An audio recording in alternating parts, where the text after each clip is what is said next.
Hello, I'm doing a book review today from a book that was published in 1982, which was surprising for me. I thought the book was older than that, called Ham on Rye by Charles Bukowski. This is the fourth book that I've read by Bukowski, and I thoroughly enjoyed it actually. Whereas his other books like Post Office and Factotum document his adult life, Ham on Rye documents his childhood in 1940s LA, and he does so using his alter ego Henry Chinaski, which is a kind of play on his real name. And as usual, there's no complex plot involved. It's just like a pessimistic rundown of his life using very simple prose, but it works. It works well. It's a very easy read, and it's very clear from the outset that he was an outsider. He didn't fit in very well, and he didn't know what he wanted to do with his life. He didn't know what job he wanted to do after leaving school, and I can kind of identify with that. I was kind of the same way. He says two things in this book. It always seemed as though everybody else knew something that he didn't. And number two, his main urge was basically just to hide away from the world, retreat into a room with a case of beer and just get drunk and forget the world.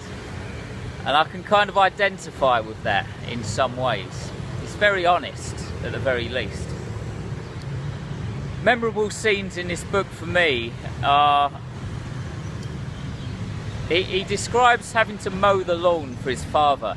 His father was very strict and his mother was very passive and docile. She didn't kind of intervene.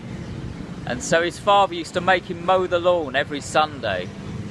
And if there was one single blade of grass that he missed, he used to get whipped with his leather belt in the bathroom. He used to get whipped for about 10 minutes as punishment. And he also describes having like severe acne, which obviously ostracised him as a teenager. And he got into a lot of fights as well, which quite surprised me. He had a very hard childhood. He had a very rough time. It's quite a tragic tale reading this book. And you know, an entire philosophy has kind of evolved from his books. A philosophy of pessimism and nihilism even. His books kind of ooze defeatism, and he doesn't claim to want to kind of change the world, or he doesn't see any happiness or beauty in the world. He just sees it exactly for what it is. It's stoical, that's what it is. He was stoic in his ways, and he was very stoic in his outlook. And you could even describe Bukowski's novels as philosophical in some respect, in that way, you know. Like all books though, this one isn't perfect. I did get a little bit bored when he started to describe baseball games in vivid detail.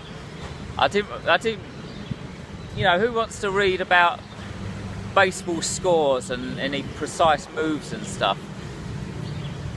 I got a bit bored there, and I think the book is slightly too long as well. And I also started to wonder what was true and what was exaggerated. Some of it could be exaggerated, I'm not sure. So that was kind of playing on my mind as well. However, this is the best book of Bukowski's that I've read. I've read Post Office, I've read Factotum, I've read Women. Ham on Rye is the best one. I will definitely say that. It's skimmable, it flows well. And another quick note, if you're a writer, you can actually learn a lot by reading Bukowski's books. He doesn't use long words, there's no elaborate plot. Everything is very straightforward and to the point. So it just proves that you don't need a huge vocabulary to write good books. You don't need a very complex plot. You can just be honest and just put your thoughts down on the page, and you can write a good book. And Bukowski is proof of that, in my opinion. So there's also a very symbolic ending to the book, which I appreciated. At the very end, he's in a video game arcade, and he's playing a boxing game with a child. I won't ruin the ending, but it's like a symbolic ending that sums up the entire misery and defeatism of his life. And I like that. I like that ending as well. Thanks very much for watching. Don't forget to check out my free books on Amazon. They are all completely free for you to help yourself to. I'll be back in another 2 weeks or so with another review. In the meantime, try to have a good day on this hard, punishing, brutal rock we call Earth. Goodbye.